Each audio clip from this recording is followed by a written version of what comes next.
यद्भद्रं तन्नयासुवर।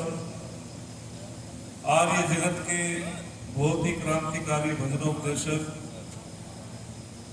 भाई प्रदीप शास्त्री जी, आचार्य विक्रमदेव जी, वरिष्ठ भजनोपदेशक जगमाल जी, स्वामी जी, इस कार्यक्रम के आयोजक संयोजक, जो बड़े पुरुषार्थ के माध्यम से, मेहनत के माध्यम से इन्होंने कार्यक्रम को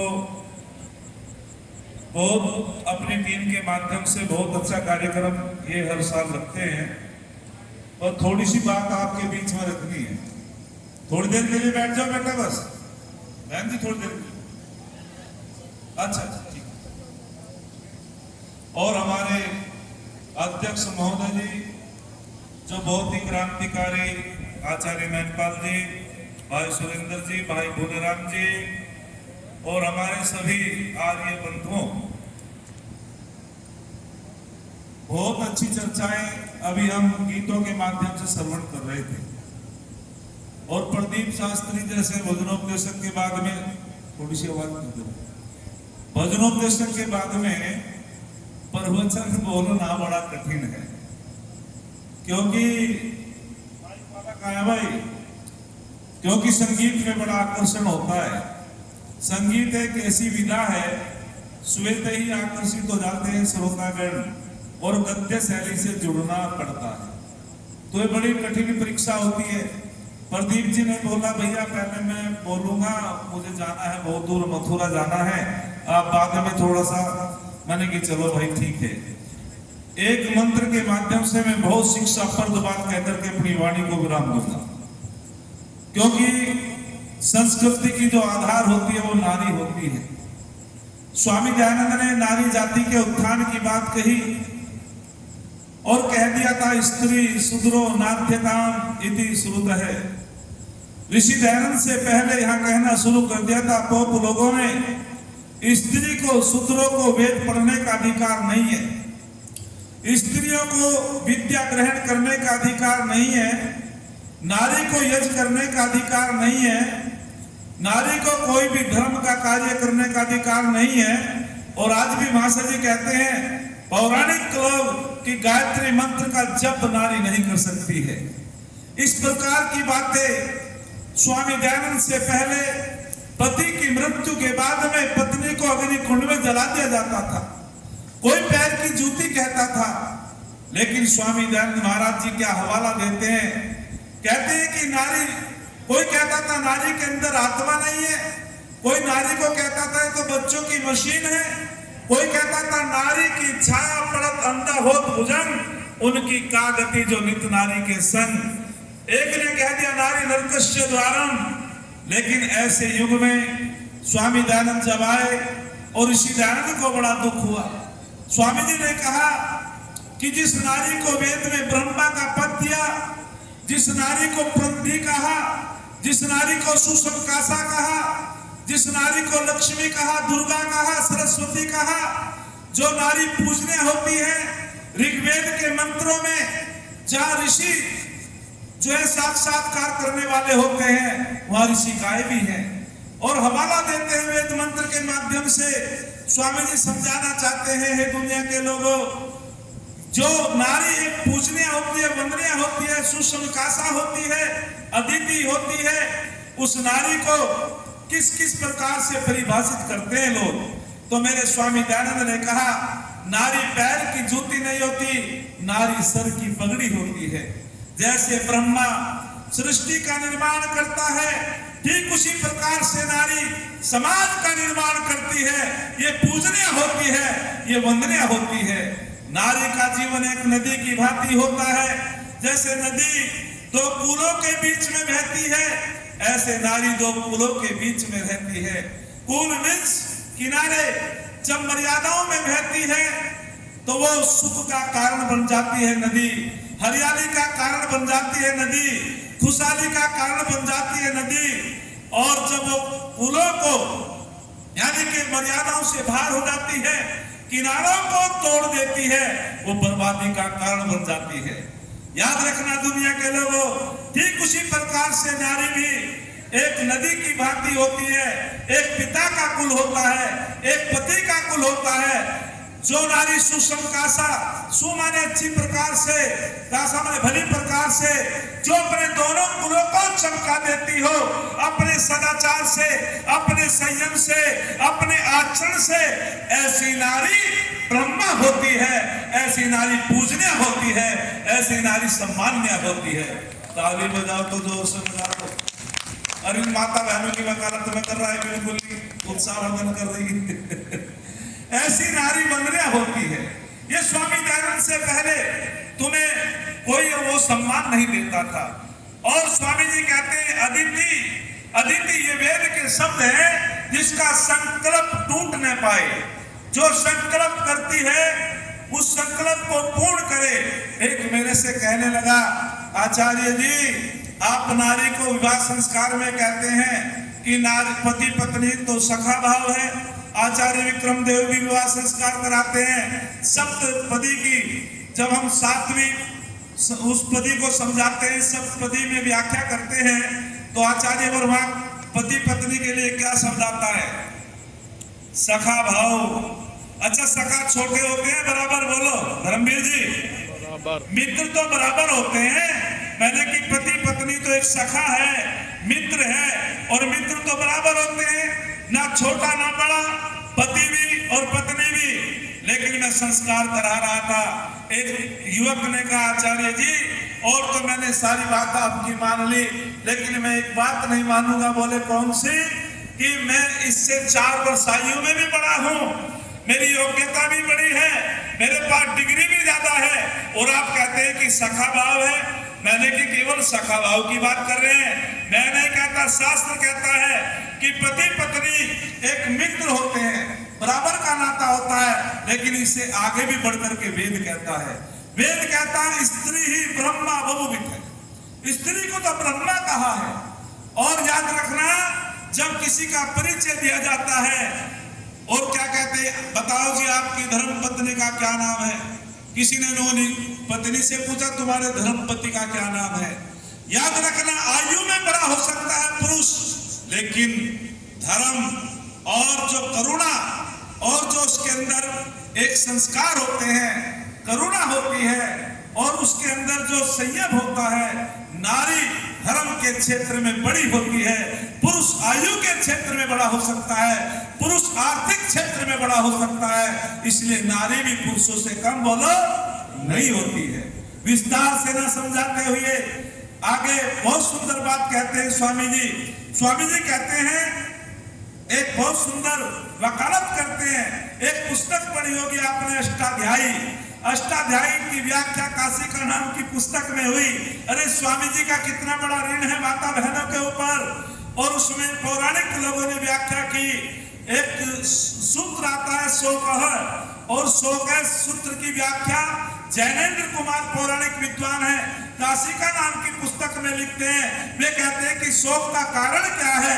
तो वे कहते हैं शोक का कारण कन्या शोक, अर्थात कन्या का जन्म शोक का कारण है। एक काल ऐसा हुआ करता था, यदि कन्या जन्म लेती थी शोक मनाया जाता था घरों में, और जो है कोई मिष्ठान नहीं बांटा जाता था। एक हमने पूछा एक माताजी से क्या हुआ है? बोले कुछ नहीं।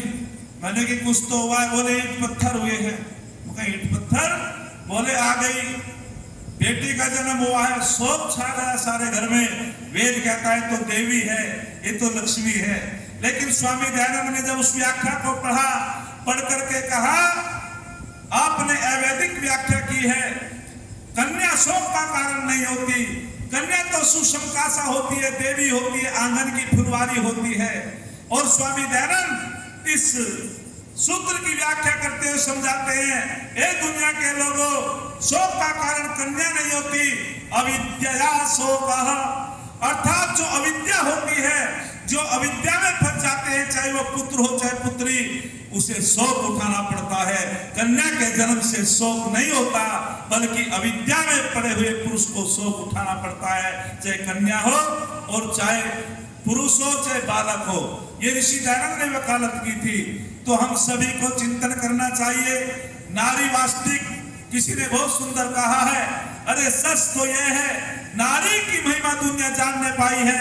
ये मंदिर में मीरा है, रण क्षेत्र में दुर्गा बाई है, विद्या के क्षेत्र में गार्गी देवी है, जिसकी कथा निराली है।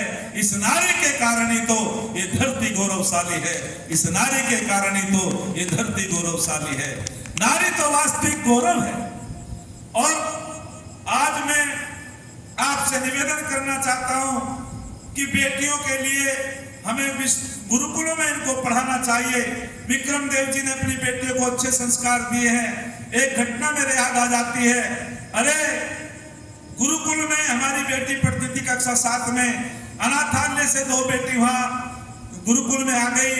और जब दीपावली के पर्व में हम मिष्ठान आदि लेकर के गए मैनपाल जी, तो वे दोनों बेटियां और हमारी बेटी की कक्षा में है, और वे कह रही हैं उनके माता पिता एक्सीडेंट से दोनों संसार से चल बसे। अरे जो पड़ोसी का बालक यदि गरीब है, हम उसका सहयोग करें, वो परोपकारी माना जाता है, वो मानव माना जाता है। यदि हम अपने बच्चों के पालन में लगे रहते हैं, पोषण में लगे रहते हैं, और किसी गरीब बच्चे का सहयोग नहीं करते हैं, ये कोई मानवता नहीं होती है। और उसने, साक्षी ने मेरे से बताया, पिताजी ये दोनों बहनें हैं, अनाथालय से आई हैं, और बेटी कहती है पिताजी के पास कोई सामान नहीं है। मैंने उन दोनों बेटियों को बुलाया, मैंने कहा बेटिया, आधा सामान तुम्हारा है, आधा साक्षी का है, और यदि तुम्हें कोई सामान मंगाना है तो मैं रजबपुर से ला के दे दूंगा। दोनों बेटियों की आंखों में आंसू आ गए और कहने लगी पिताजी कोई बात नहीं, कोई बात नहीं। और एक बात कहती है, आंखों में आंसू आ जाते हैं कि पिताजी जैसे तुम अपने बालकों के लिए मिष्ठान आदि सामान लाए हैं, यदि हमारे माता पिता भी होते तो हमारा भी सम्मान होता, हमारे माता पिता भी हमसे प्यार करते। अरे भगवान किसी को गरीबी ना दे, भगवान किसी को गरीबी ना दे, और गरीबी दे लेकिन बदनसीबी ना दे।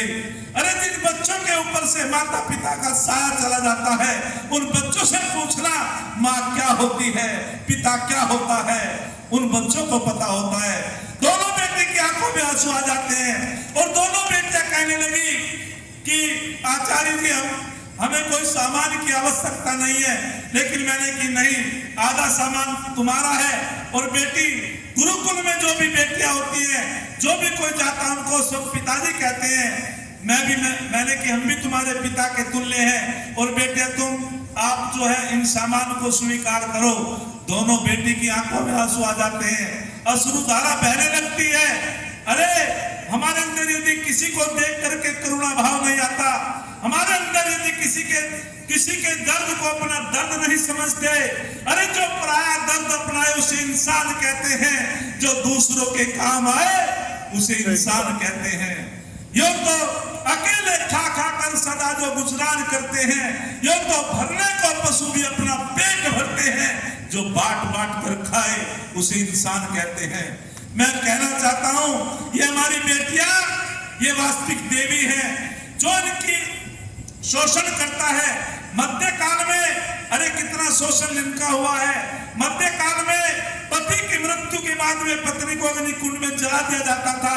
राजा राम मोहन राय ने अपने परिवार में जाकर के समझाया, बड़े भाई की मृत्यु हो गई, लेकिन राजा राम मोहन राय को उन पोपों ने आकर के पेड़ से बांध दिया, और उसकी भाभी को उसके सामने ही जो है वो विरोध करती है, मुझे कहां ले जाते हो, और उसके सामने उसको घसीटते हुए अग्निकुंड में डाल दिया गया।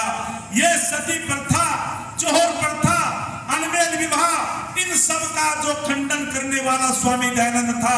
और उन्होंने कह दिया था कि कौन कहता है कि स्त्री को वेद पढ़ने का अधिकार नहीं है, कौन कहता है कि गायत्री मंत्र पढ़ने का अधिकार नहीं है। अरे भारती देवी का इतिहास पढ़ के देखना, जब मंडन मिश्र और जगत गुरु शंकराचार्य का शास्त्रार्थ हुआ, उसकी मध्यस्थता करने वाली कौन थी, बोल दो जरा। भारती देवी थी। और भारती देवी मध्यस्थता कौन करता है? अरे जो विद्वान हो, वो भी विदुषी होती है, वही बताते गलत क्या है, सही क्या है। और जब जगत गुरु शंकराचार्य पंडित मंडन मिश्र में शास्त्रार्थ होता है, दोनों में शर्त लग जाती है, जो उनसे पराजित होगा वो उसका शिष्य माना जाएगा। कई दिन तक शास्त्रार्थ चलता रहा, लेकिन मंडन मिश्र पराजित हो जाते हैं। जगत गुरु शंकराचार्य उस शास्त्रार्थ में विजय हो जाते हैं और पूरी सभा के बीच में मंडन मिश्र कहते हैं कि मैं आपका शिष्य हूं, आप मेरे गुरु हैं। लेकिन भारती देवी वो वीरांगना खड़ी हो जाती है, अपने पति की आन बान शान के लिए, सम्मान के लिए खड़ी हो जाती है। वो कहती है आचार्यवर अभी मेरे पति पराजित नहीं हुए हैं। बोले देवी सारी सभा के बीच में आपके पति ने स्वीकार कर लिया है। बोले मैं अर्धांगिनी हूं, अभी तो मेरे से भी शास्त्रार्थ करना पड़ेगा, मैं अपने पति का आधा अंग हूं। यदि तुमने मुझको पराजित कर दिया तो मैं मानूंगी कि मेरे पति की पराजय हो गई है। इसे कहते हैं नारी, जो अपने पति की आन बान शान को बचा सकती है। कभी फिर मौका मिलेगा, मैं तो थोड़ा सा माता बहनों को देख करके ये बातें आपके बीच में रखी, लेकिन मैं इतना कहना चाहता हूं माता बहनों, आपके ऊपर सबसे ज्यादा जिम्मेदारी है, क्योंकि तुम दोनों कुलों का दीपक हो। बालक एक कुल को चमकाने वाला होता है, लेकिन बेटियां दो कुल को चमकाने वाली होती हैं। न जाने कितने कुलों को चमकाने वाली होती हैं। बेटियां हमें अपने संस्कारों पे ध्यान देना चाहिए, आचरण पे ध्यान देना चाहिए। अरे संस्कारों का इतना बड़ा महत्व होता है, क्या बात है, कैसे बोलना पड़ता है। यदि सन्यासी जी माइक पे जब धारा प्रवाह बोलना पड़ता है, जब आवाज होती है ना कि पीछे से वो विचलित हो जाता है। मैं मोबाइल में देख के नहीं बोलता, अब मोबाइल रख लिया मैंने, ये बहुत चिंतन से बोला जाता। बस अंतर इतना है, जब हम अमरोहा में बोलते हैं तो हमको भी लोग श्रद्धा से सुनते हैं। अब गोपाल शास्त्री तो दादरी का माना जाता है ना, लेकिन याद रखना यदि विद्वान यदि कोई गंभीरता से बोलता है उसको ध्यान से सुनना चाहिए। कोई हम वैसे नहीं बोलते, हृदय से बोलते हैं। तो मैं आपके सामने बता रहा था कि बेटे आप पे ज्यादा जिम्मेदारी है, आपको संस्कारों को सीखना पड़ेगा। अरे स्वामी दयानंद ने आपकी वकालत की, और जो संस्कारों से युक्त हो जाती है वो बेटी कभी अपने कुल को कलंकित नहीं करती है, अपने कुल का नाम रोशन करती है। एक बेटी आर्य परिवार की बेटी डिग्री कॉलेज में पढ़ती है, माता पिता कहते हैं बेटी जमाना बड़ा खराब है, बेटी जमाना बड़ा खराब है, यदि तेरे आचरण में कुछ हो गया हम तो जीवित मर जाएंगे। लेकिन बेटी समझदार है, आर्या है, संस्कारों से युक्त है। तीसरे दिन बेटी ने कहा पिताजी आप बहुत अच्छा उपदेश देते हो, माताजी आप बहुत अच्छा उपदेश देती हो, लेकिन याद रखना जब मैं अपने घर से कॉलेज में तैयार होकर चलती हूँ, एक आंख में मेरे बाप का चित्र होता है, एक आंख में मेरी माँ का चित्र होता है, और मेरे मन मस्तिष्क में स्वामी दयानंद और आर्य समाज के संस्कार होते हैं। मुझे कोई विचलित नहीं कर सकता, मुझे कोई पद से नहीं निकाल सकता। ये आचरण होता है, तो हमको आचरणवान होना चाहिए।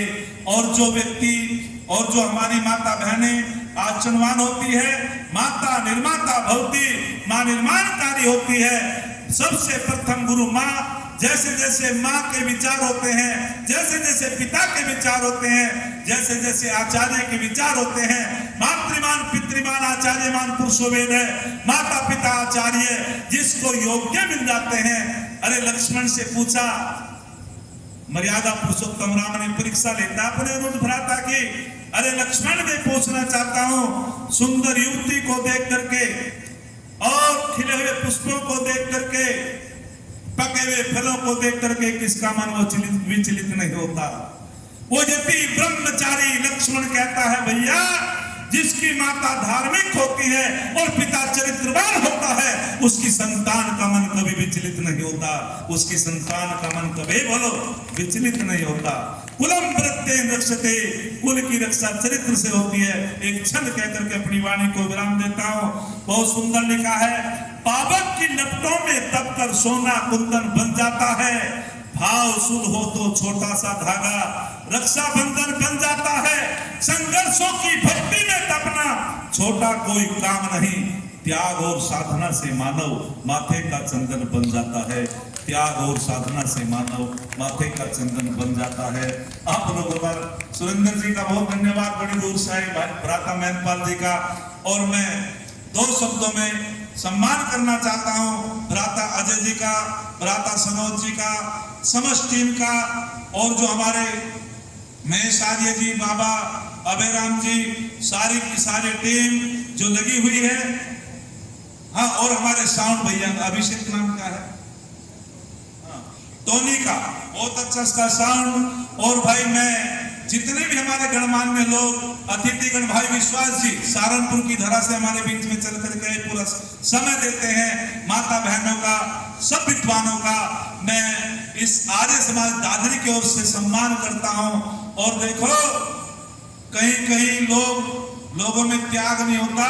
मैंने भैया से आकर के कहा बाहर के विद्वानों को समय देना, भले ही मुझे समय मिले या ना मिले, जो बाहर के विद्वान हैं इनको समय देना, यज का ब्रह्म बाहर के विद्वानों को बनाना, क्योंकि हम तो घर के हैं। मेरा बड़ा भाई है अजय वकील, मैं इनका अनुज भ्राता हूं, कंधे से कंधा मिला करके हम कार्यक्रम करते रहते हैं।